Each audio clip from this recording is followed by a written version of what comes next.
What's up, my Storm Riders? Storm14 here. Welcome back to another Nostalgia Critic reaction.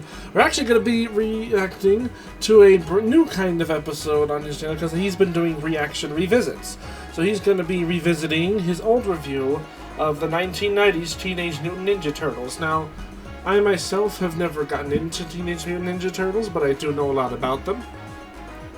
And again, like I don't hate them, but I never got into them as a kid. So I don't know. I am curious to see maybe objectively how it's become. So let's see what Doug has more to say compared to originally. So here we go. 3, 2, 1. Game.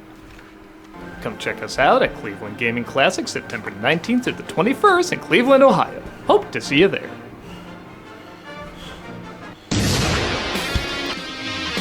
Right, here we go, Doug.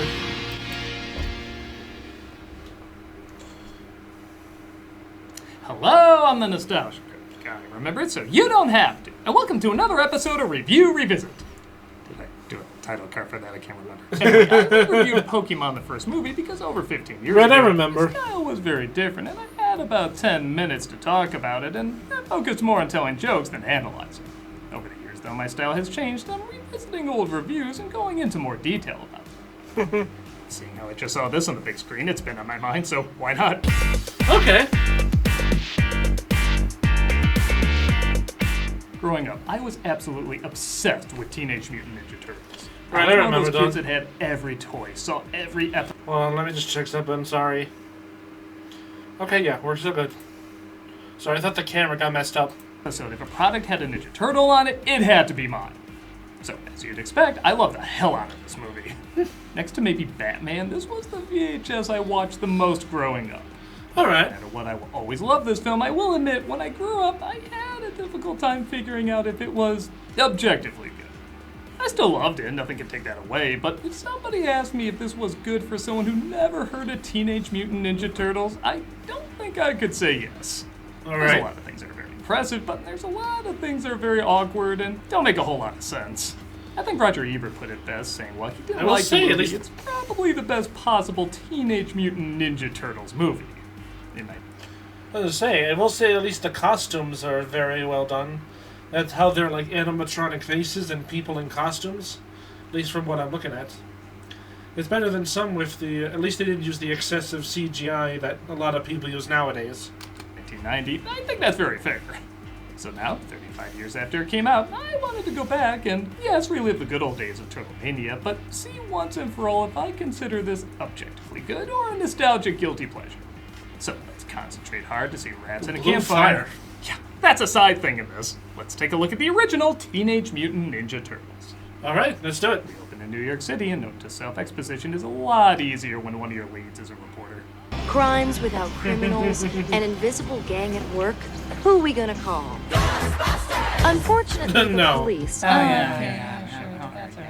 That's Judith Hogue as April O'Neil, and while originally I gave this version a hard time for not looking like the cartoon, I mean, if you grew up with this as your first love, so would you. She really does capture everything else about her perfectly. She's got the spunk, wit, heart, and most importantly, obsession with her job.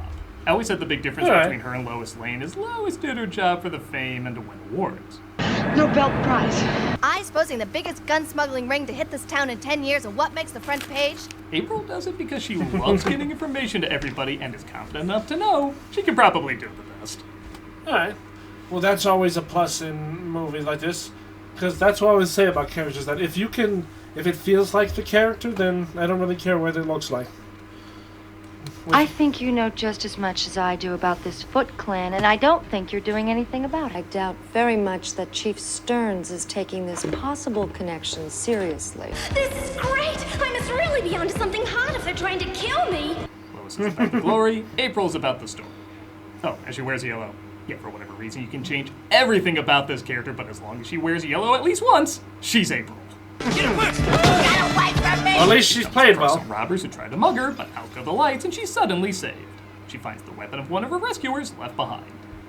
Damn. Oh yeah, even though this was released in 1990, it's kind of an unofficial 1980s kids film. Okay. Okay, it's not Return to Oz or Secret of NIMH or anything, but It's shot more like Death Wish than a Saturday morning cartoon show, and doesn't mind teaching you at least one new vocabulary word. Okay. Damn! If they were allowed to chain smoke in this movie, they probably would.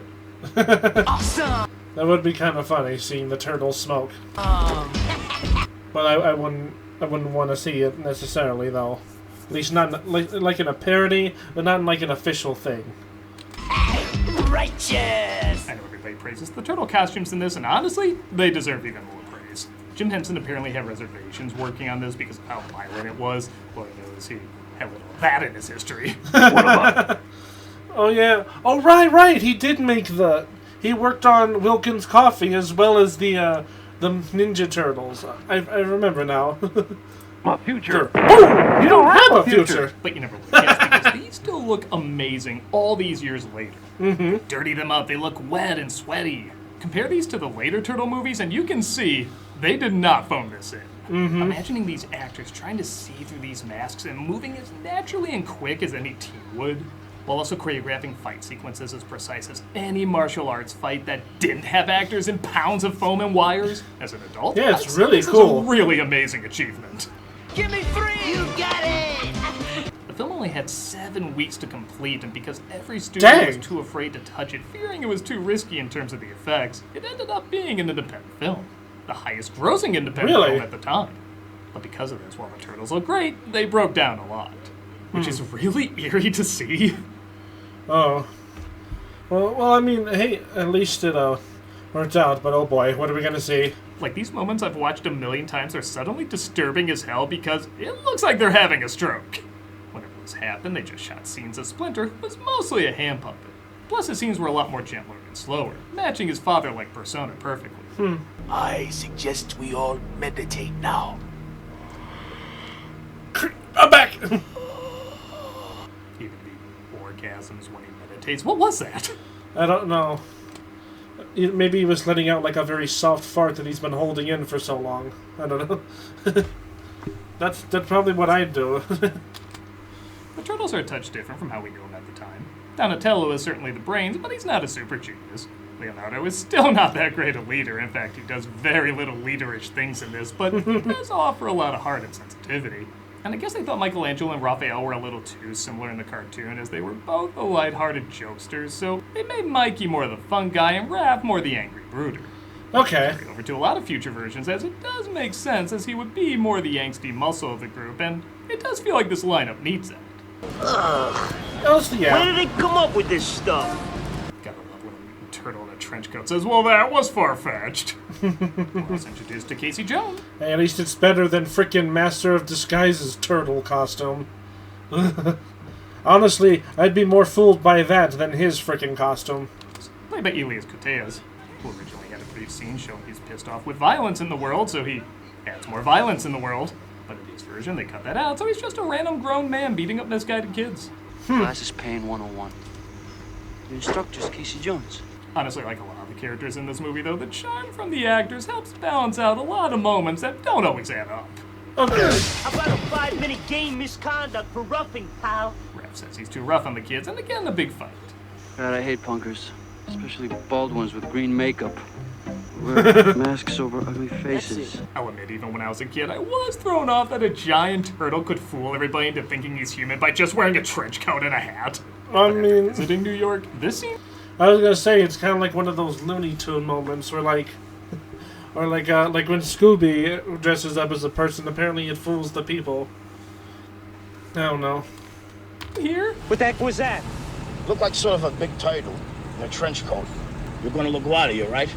Is very authentic. They could literally see a giant turtle running around, even with a passenger who voices that turtle, and they wouldn't think anything about it. It's surprisingly realistic.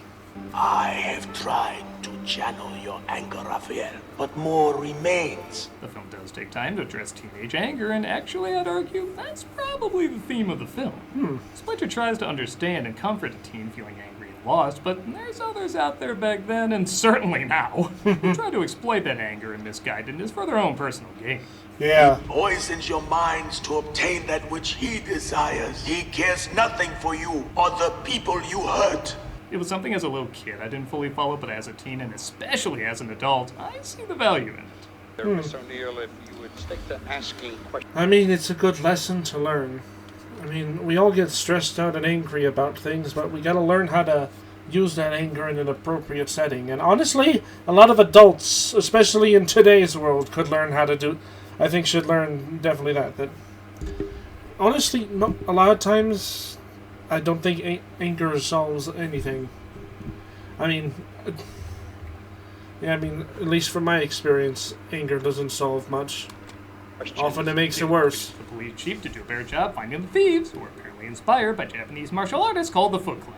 O'Neill, get in here! Timely. Trust me, you'll get plenty of that in other versions. 107, a new record. The head of the Foot Clan, known as the Shredder, though, see, she's getting too close. Sorry, Chief. Often seems that... Silence her. Okay, but can you stop stabbing our TVs? This is why I need so many just to watch one show! Foot Clan follow April to a subway, introducing... I know, take away his knives. The first of many dubbed actors in the film. We've been waiting for you, Miss O'Neill. We've been looking for you, Miss O'Neill. Attack! There is a new enemy, freaks of nature. There is a new enemy, freaks of nature. I didn't say that. Raph tries to get his sight back and sees she's in trouble, so he rushes in to save the day. She got jumped in the subway. I had to bring her here. Can we keep her? Still less creepy than when Casper did it. Wakes up and gradually accepts. I don't know. I mean, that's still pretty creepy. Her new surroundings. Oh God! I signed on for another Halloween Town movie. They came from through, I think, the same camera I used to shoot my first review of this. The little ones were crawling into a strange ooze. I was gonna say, what they've actually confirmed is that this is the same chemical that actually blinded Daredevil, because the creators of Daredevil and Ninja Turtles, I think, from what I remember, they confirmed that both of these universes are connected, and that's the same substance. So, I honestly think that's a pretty cool combination of things. Pizza! Pizza! Radical! This is one of many moments of sobriety where I go, oh yeah, Teenage Mutant Ninja Turtles. It's kind of insane. Yeah. April finds herself getting along with them, though, especially when she says she has frozen pizza in her apartment, which, of course, the Turtles have an unhealthy addiction to. Of course. Adrian! You killed my brother, you dirty rat! April's like, they literally live in shit. Just laugh at the bad impressions. Her apartment with very odd hallway decor. But it was with a giant... follow them home the previous night. That must have been a fun report. Hey, I think the Muppets from Jabba's palace are living below us. And they take Splinter. Splinter.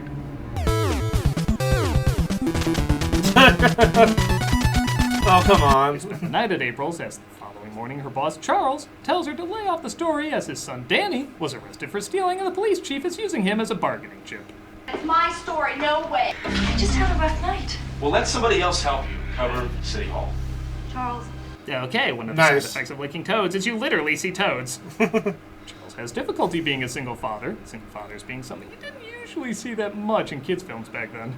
Danny runs away to his hideout, basically the 1980s version of Pleasure Island. Oh, yeah. The kids turn into donkeys in this. It would bizarrely kind of match. Honestly, yeah. What is the story behind that sign, though? Oh, well, I'm guessing, just like they didn't want them to jaywalk, so... Did a kid come in like, I stole something? And they were like, what the hell are we going to do with this? Just throw it up next to the stop sign he brought in last week. Will be a mix between... It's probably just a hodgepodge decor items, but I think that's what it is. Here's a quick fun fact. Apparently the term jaywalking used to be an offensive slur as well. Like calling someone a jay, apparently. At least that's from what I've heard, way back when. Evil TGI Fridays in Pugsley's room. The kids are introduced to the Shredder, who looks appropriately intimidating, though sometimes the voice can be a little too manipulated. Like I'm talking to someone who kidnapped my child. You are here because the outside world rejects you. If you want to see Billy again, send $1 million or 5 crates of Archie comics. Yeah. This one in particular if you have it. It also kind of sounds like the guy from Trivia Murder Party, if you've ever played that on Jackbox. I want you all to become full members of the Foot. Yeah, I never really really got what his end game was either. The foot? The cartoon was silly, but his goal was clear. I want to conquer Earth! In this, corrupt kids, steal shit, produce more metal GVS masks. I never followed it. Also, remember those moments of sobriety I was talking about? Together we will punish these turtles. You are high. Where's the exit? Yeah. Honestly, that'd be pretty funny if, like, they all just left and like, one of the minions is like, hey, boss, maybe you shouldn't have mentioned the turtles just yet. And then he just, like, kills the guy for no reason. I mean, this is coming from someone who has no idea how Shredder works, so maybe, maybe not. Congratulations, you win the prize of Prize Picks. This is good. Because you see, this episode is brought to you by Prize Picks. And you know, Perfect Stranger, who I just feel an immediate connection to because you're letting this ad play and not skipping it like a coward. You and I make decisions. Thank you. Every day. But on Prize Picks, being right can get you paid. So don't miss any of the excitement. I used to skip the ads, but not anymore. Callback. I don't know why they have me say that like 3 times. Prize Picks! There's a 4th one for you. Prize Picks 5 is where it's good to be right. Like I won the hot dog eating contest last year with overs on both contestants. Neat. No, I didn't compete in the hot dog eating contest. You must be dumb. But if you didn't think that, you can be my friend. A friend miles away who can't talk to me. But we can both have fun because the experience of playing Prize Picks is so easy. We just pick more or less on 2 to 6 player stat projections. That's it.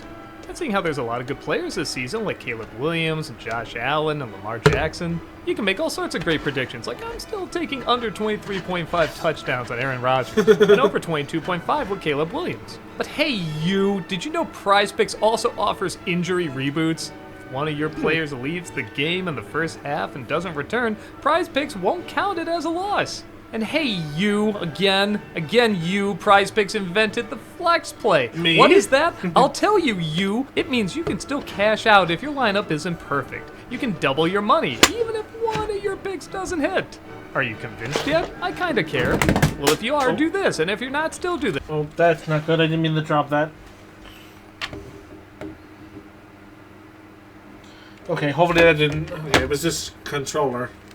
So hopefully that didn't break anything. From the looks of it, didn't. Just download the app today and use the code Nostalgia to get $50 in lineups after you play your first $5 lineup. That's code Nostalgia to get $50 in lineups after you play your first $5 lineup. Prize Picks. It's good to be right. And now socks. Don't overthink it. Hey, socks! I could use some, actually. I'm kidding. Come watch me play Final Fantasy VII Rebirth every Friday on Twitch. We also got other content during the week, so come check us out. Bum bum bum bum. Danny tells the Shredder he saw the turtles at April's place when he really should have brought up the Frogger living there. Yeah. But kick the shit out of Raph before taking on the rest of them.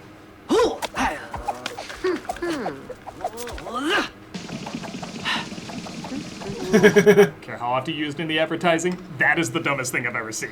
And also, not to mention, hold on, is that his middle finger that he's spinning it on? Hold on. I feel like that's his middle finger. It just looks like he's flipping them off.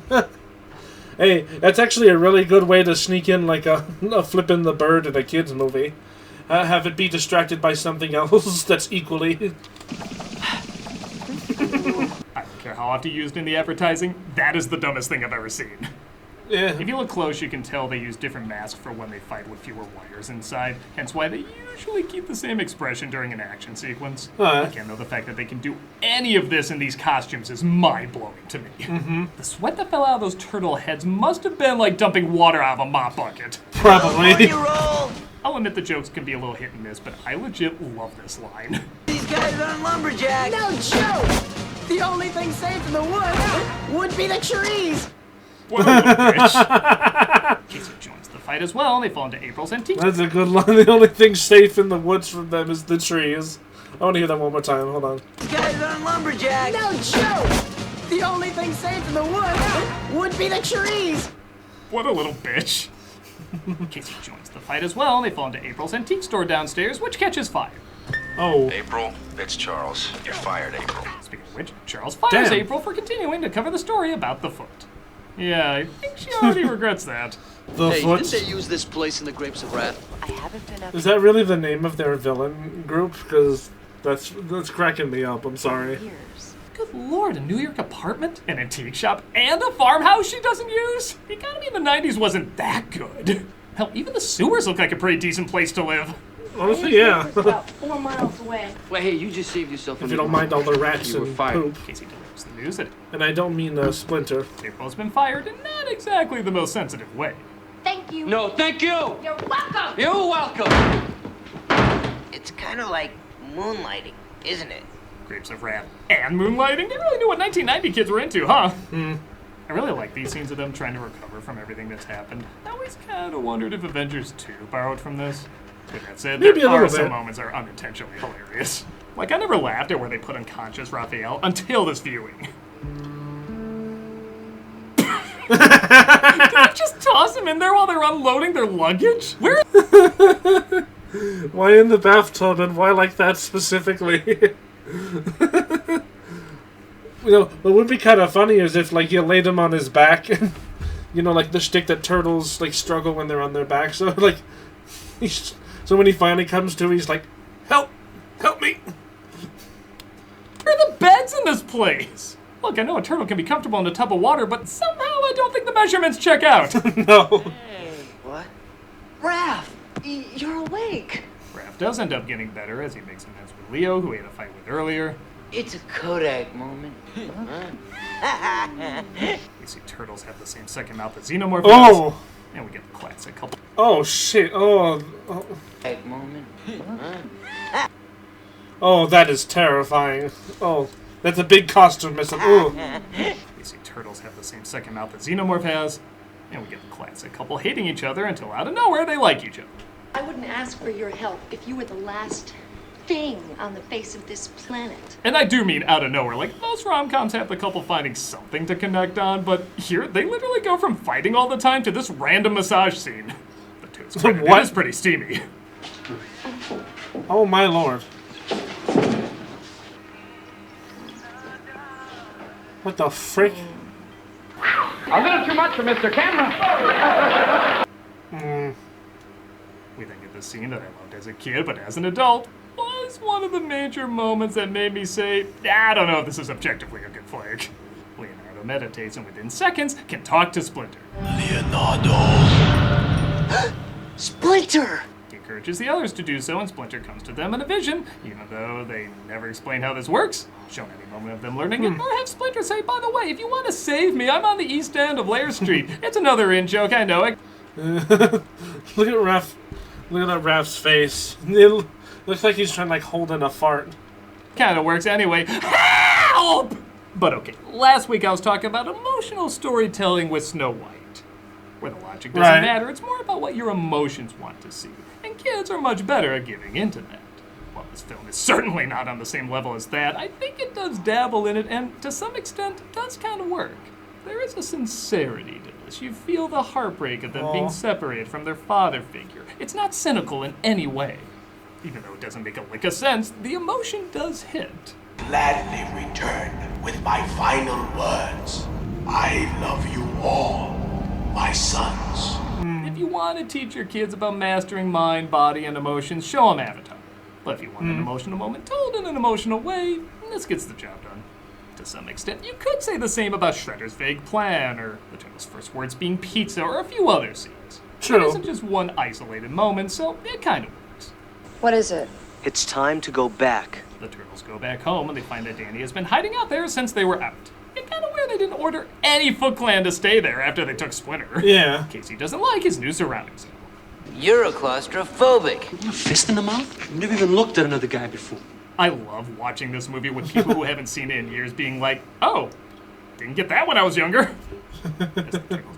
Dang. Let me hear that one more time. I don't think I caught it. Sorry. Kind of weird they didn't order any Foot Clan to stay there after they took Splinter. Casey doesn't like his new surroundings. You're a claustrophobic. You fist in the mouth? I've never even looked at another guy before. I love watching this movie with people who haven't seen it in Okay, years yeah, being that like, actually does oh, make sense. didn't get that when I was younger. As the turtles dine on some leftover pizza. Do you like penicillin on your pizza? Well, it is Domino's in 1990. Goes back to Splinter, who he's been talking to, and he shares the story about where he came from. I lived in Japan, a pet of my master Yoshi, mimicking his movements from my cage. When I was a kid watching this on the big screen, I heard several adults laughing at this moment saying, okay, what are we watching? His only rival, Uroku Saki. He talks about how a man named Uroku Saki was jealous of his master for winning the heart of a woman. So after he moved to America, Saki followed them and killed them both. He even sliced off his ear before leaving. This footage is slicing out my eyes. Yeah, I know this was low budget, but my retinas are bleeding looking at this. What are you doing in there? I don't even think, like, that's not, like, lower than potato battery. That's got to be something else. I don't know, like, what's less powerful than a potato? I guess it's just pure dirt. Boy. Nothing. Shredder finds out the turtles have returned, and he goes himself, along with the Foot Clan, to take them down. The turtles fight them off as Casey follows Danny, who's had a change of heart, and tries to help him free Splinter. They end up getting caught, though. It's gonna cost you, Tinkerbell. I still don't know what that means, but it makes me laugh. Casey gets the drop on him, but 22-year-old Sam Rockwell isn't having any of this. We're a family. You call this here and that down there family? The film actually does do a pretty good job talking to youth at the time. Like, yeah, we'll totally be brainwashed by literal silver samurai, but once one of them loses a fight, this place is kind of lame now. Hey, dudes, where you going? The turtles fight their way to a curtain of New York where the Shredder jump cuts towards him, and he's too powerful to take on. 1, 2, 3.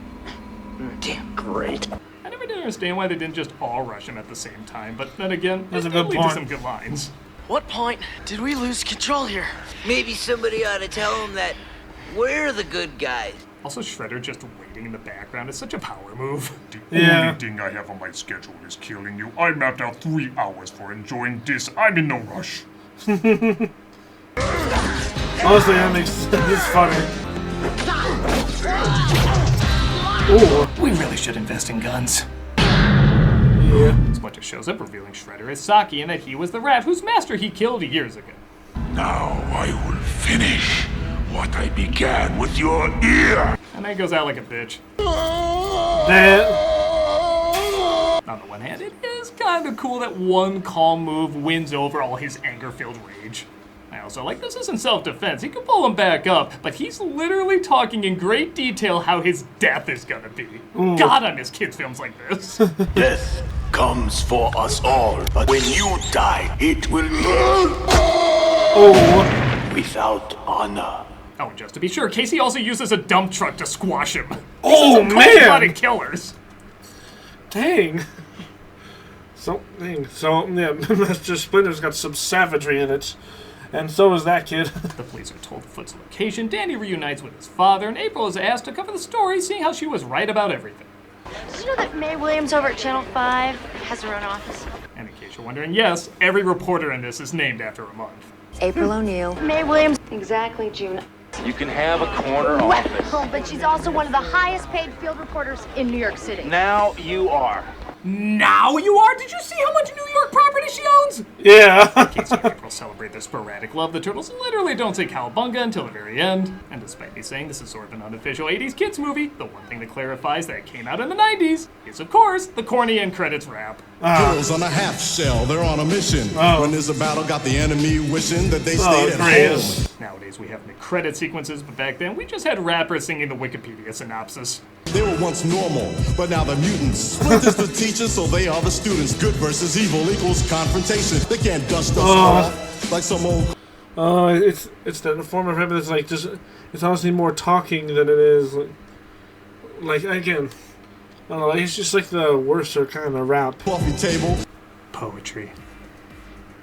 So that was Teenage Mutant Ninja Turtles, and I'll just say it, I have grown to like it more objectively.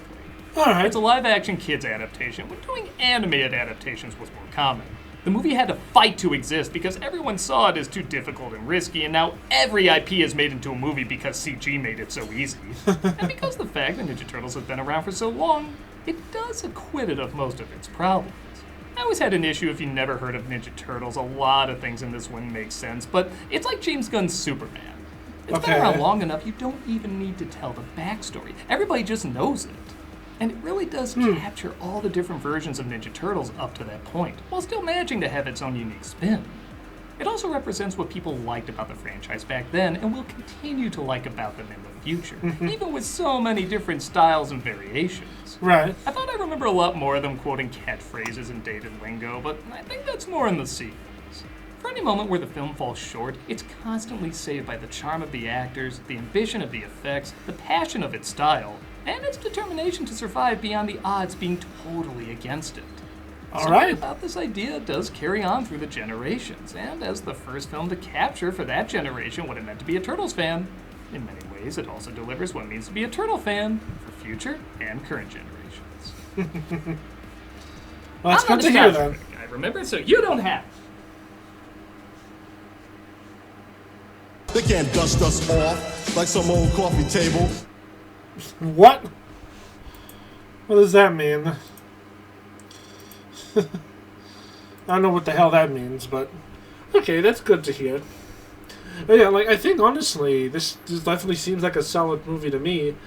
Compared to like most cartoon character like live action adaptations, this definitely does very well. Even with like some of the mistakes, like with the forgive me, I don't know the turtles' names, but the one with the purple mask, with like the the human mouth inside his mouth.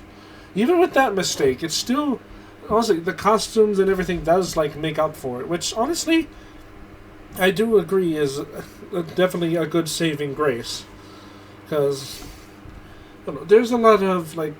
Like considering the kinds of like animated films and like CGI live action films we get now, this definitely is impressive.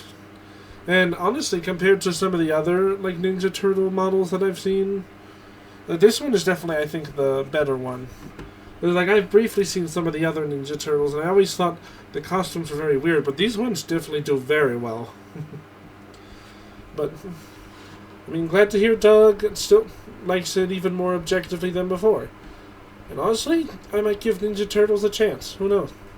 But with that being said, I hope you guys enjoyed this reaction. Be sure to like and subscribe. Be sure to check out my other videos, and I'll see you all next time. Bye!